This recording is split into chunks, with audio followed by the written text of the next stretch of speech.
My name is Rachel Brennan. I'm 38 years old, and I'm standing barefoot in my dark kitchen at 2:14 in the morning, gripping my phone so hard my knuckles have gone white, listening to my fertility doctor sob like a broken man. Rachel, he said, his voice cracking, I should have told you months ago I couldn't live with it anymore. My husband David stirred upstairs. The house was so quiet I could hear the refrigerator humming. And in that silence, my doctor said 7 words that would shatter everything I thought I knew. Your embryos didn't fail. They were taken. Before I continue, I want you to know this story involves pregnancy loss, infertility trauma, and medical betrayal. Some names and details have been changed to protect the people involved. If any of this feels too heavy, please take care of yourself first. I stood there frozen. Taken? What did that even mean? Dr. Whitman, you need to tell me what you're talking about, I said. Right now. But he just kept crying, and in the pit of my stomach, I felt something cold spreading. Something that told me the last 4 years of my life had been built on a lie. I need to go back. I need to tell you how I got to that kitchen. How I became the kind of woman who would answer an unknown call at 2 a.m. because some desperate part of me always hoped it might be good news. If you've ever felt like your body has betrayed you, I hope you'll stay with me. And if this story resonates with you, consider subscribing. Not for me, but so stories like this can find the people who need to hear them. Let me take you back 4 years. David and I met at a friend's wedding in Vermont. He was the best man. I was the maid of honor. Classic, right? By our 2nd anniversary, we started trying for a baby. I was 34, healthy. No reason to think anything would go wrong. But month after month, nothing happened. It's probably just stress, my ob said at first. Give it time. So we gave it time, 6 months, then a year, then the test started. David's results came back fine. Mine showed something called diminished ovarian reserve. The doctor explained it gently, but I heard every word like a hammer. You have fewer eggs than we'd expect for your age. It doesn't mean pregnancy is impossible, but natural conception may be challenging. Challenging. Such a careful word for something that felt like a death sentence. I remember driving home in silence. David reached for my hand at a red light. We'll figure it out, he said. Whatever it takes. I believed him. I had to believe him. So we went to Greenwood Fertility Clinic. It was one of the most respected clinics in our state. Beautiful office, warm staff, success stories framed on every wall. Dr. Nathan Whitman was assigned to our case. He was young for a fertility specialist, early 40s, with kind eyes and a gentle voice. He made me feel like I was in safe hands. We're going to do everything we can, he told us at our first consultation. I've seen patients with your numbers go on to have beautiful families. Hope is a dangerous thing when you're desperate.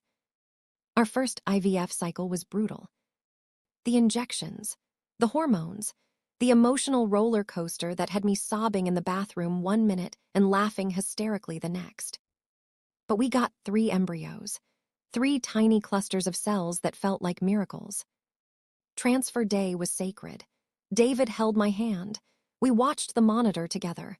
A nurse played soft music in the background. Now we wait, Dr. Whitman said with a smile. 2 weeks later, the call came.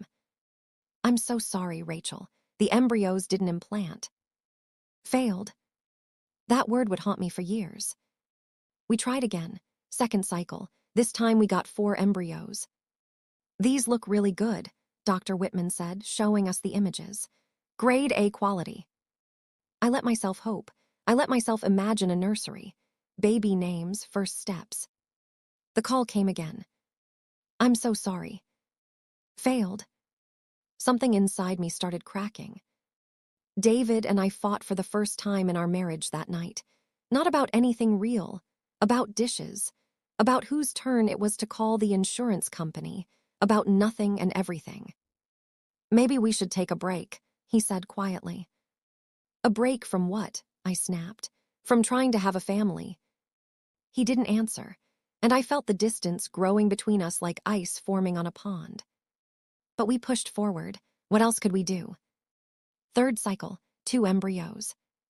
Failed. Fourth cycle, we remortgaged part of the house to afford it. 3 embryos. Failed. Each time, Dr. Whitman called with the same gentle sadness. Each time, I felt another piece of myself disappear.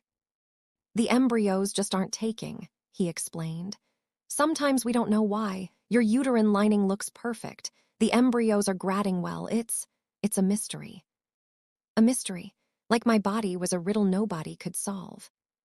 By the 5th cycle, I was a ghost of myself. I'd stopped seeing friends, stopped going to baby showers. I unfollowed every pregnant woman on social media. David tried. He really did. But I could see the exhaustion in his eyes, too. Maybe we should consider other options, he said one night. Adoption, surrogacy, something that doesn't keep. Keep what? I demanded. Keep destroying you, he said softly. I wanted to argue, but he wasn't wrong. The 5th cycle gave us 3 embryos. Beautiful, perfect, grade A embryos. Dr. Whitman himself said they were some of the best he'd ever seen. And then the call. Failed. I didn't cry that time. I just sat on the bathroom floor for 3 hours, staring at the wall. David found me there when he got home from work. Rachel. I couldn't even look at him. I think I'm broken, I whispered. I think I was always broken and I just didn't know it. He sat down next to me, held me, didn't say anything. What was there to say? That night, I told him I was done. I can't do this anymore, I said. 5 rounds, 13 embryos, all of them gone. My body isn't capable of carrying a baby, and I need to accept that before it kills me. David didn't argue. He just nodded, tears streaming down his face. We mourned together that night, not for a child we'd lost, but for the child we'd never have, the future that would never exist. I scheduled an appointment with a therapist, started taking long walks, tried to imagine a life without children. Some days were okay. Some days I couldn't get out of bed. And then, 6 months later, my phone rang at 2 a.m. Dr. Whitman's personal cell. Rachel, he said, his voice shaking, I need to tell you something. I sat up in bed, heart pounding. David stirred beside me. What is it? What's wrong? That's when the sobbing started. Deep, wrenching sobs that sounded like they came from somewhere ancient. I'm so sorry, he kept saying. I didn't know. I swear I didn't know until last week. And I've been trying to figure out what to do, but I can't sleep. I can't eat. I can't. Dr. Whitman, Nathan, tell me what's going on. He took a shaking breath. Your embryos didn't fail, Rachel. They were taken. The world stopped. What are you talking about? There's been a scheme. At the clinic, I just found out. Dr. Brenner, the senior partner, he's been falsifying reports for years, telling patients their embryos failed or weren't viable. But they were perfectly healthy. I couldn't breathe. What happened to them? I whispered. What happened to my embryos? The silence on the other end of the line lasted forever. They were transferred to other patients, he finally said. Wealthy clients, people who paid extra for guaranteed results, using other people's embryos without consent. David was fully awake now, watching my face. That's not possible, I said. That can't be. Rachel, I have proof. I found the records, the real records, hidden on Dr. Brenner's private server, and one of your embryos. He stopped. One of my embryos, what? It took 3 years ago, a couple in Connecticut. They have a daughter now, a healthy little girl. She's yours, Rachel. Biologically, she's yours. I dropped the phone. I actually dropped it. It hit the floor with a crack that sounded like the world splitting open. David grabbed it, started asking questions. I could hear Dr. Whitman's voice, tinny and distant, explaining something about files and lawyers and police. But I wasn't listening. I had a daughter. Somewhere out there in Connecticut, there was a 3-year-old girl with my DNA. A child I never knew existed. A child who had been stolen from me. The rage came later. At first, I was just numb. Shock does that to you. It freezes everything so you can survive the impact. But when the sun came up that morning, and David and I sat at the kitchen table with cold coffee, everything I'd been holding for 5 years came pouring out. The grief, the self-blame, the times I'd wondered what was wrong with me, why my body couldn't do this one thing that seemed so easy for everyone else. It was never me. I wasn't broken. I was robbed. "We need a lawyer," David said, "today." He was right. We found one, a woman named Sandra Chen who specialized in medical malpractice and reproductive rights. "I've never seen anything like this," she said, after reviewing the files Dr. Whitman had given us. "The scope of this, we're talking about dozens of families potentially affected." "How did no one know?" I demanded. "Dr. Brenner was brilliant at covering his tracks," she said. "He controlled the lab, controlled the records. The other doctors trusted the system. They had no reason to doubt him." Dr. Whitman cooperated fully with the investigation. He turned over everything, testified against his mentor, his boss, the man who had built his career. It ended his time at that clinic, of course. You can't blow up an institution like that and walk away unscathed. But he did the right thing, even knowing what it would cost him. The investigation took 8 months. 8 months of depositions, subpoenas, DNA tests, medical reviews. 8 months of me waking up every morning thinking about a little girl in Connecticut who had no idea who I was. Her name was Emily. She was 3.5 years old. She had my eyes. David saw it immediately when we finally saw a photo. "She looks just like you," he whispered, holding the picture with trembling hands. The couple who had raised her, the Petersons, they were devastated when they learned the truth. They'd been told their donor embryos came from an anonymous program. They had no idea they were participating in something criminal. I couldn't hate them. They were victims too. But that didn't make it easier. "What happens now?" I asked Sandra. "That's up to you," she said. "Legally, you have rights, but this is uncharted territory.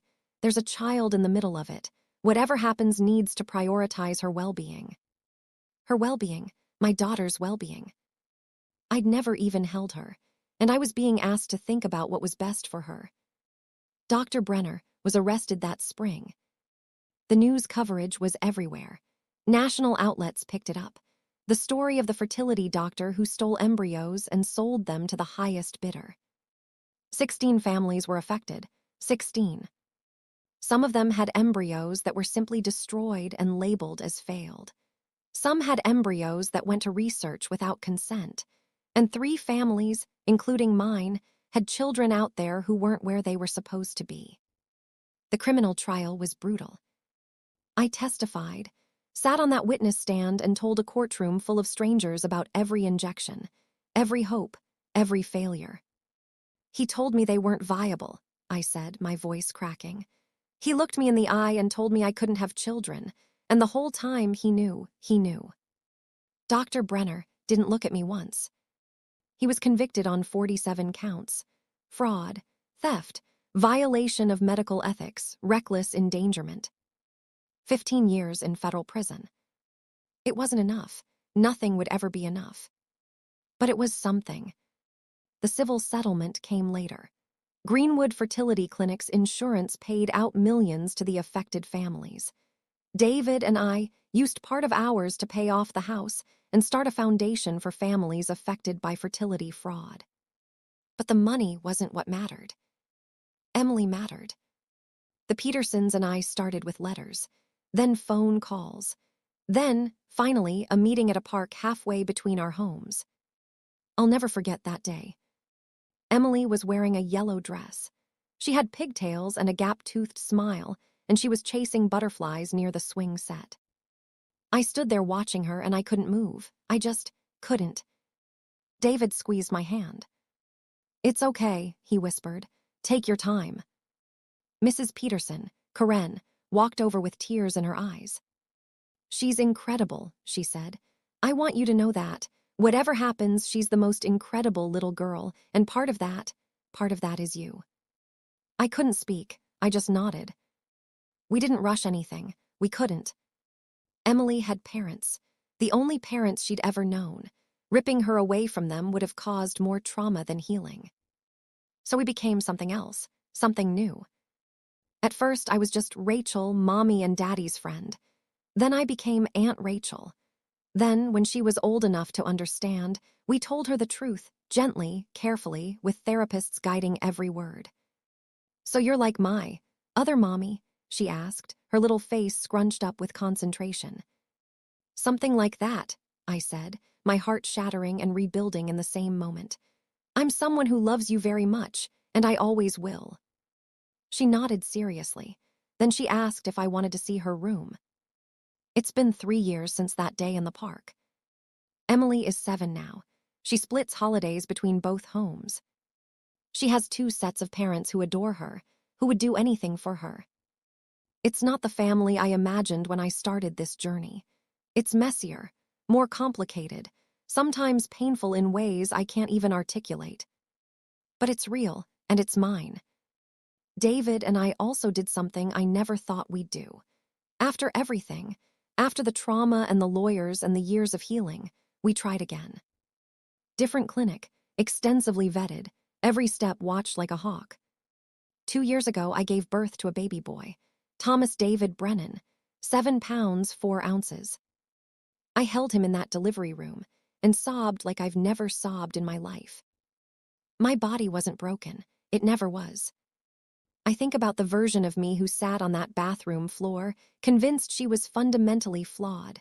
I wish I could go back and hold her, tell her that her pain was real, but it wasn't her fault. I wish I could tell her that sometimes the worst things that happen to us lead us to places we never could have imagined.